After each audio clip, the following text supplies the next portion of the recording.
আজকে আমরা যে টপিকটা নিয়ে আলোচনা করব সেটা হচ্ছে ক্লাস 5-এর তথা পঞ্চম শ্রেণীর একটি কবিতা রাম ভরতের মিলন।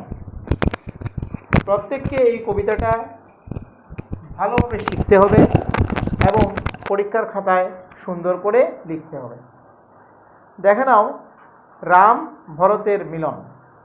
কৃত্তিবাস ওঝা, কবির নামটা কি? কৃত্তিবাস ওঝা।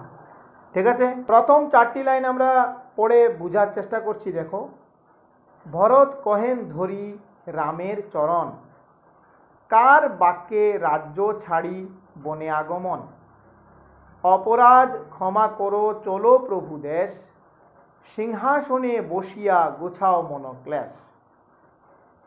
এখানে ভরত রামচন্দ্রের চরণ স্পর্শ করে বলছেন, কার বাক্যে রাজ্য ছাড়ি বনে আগমন।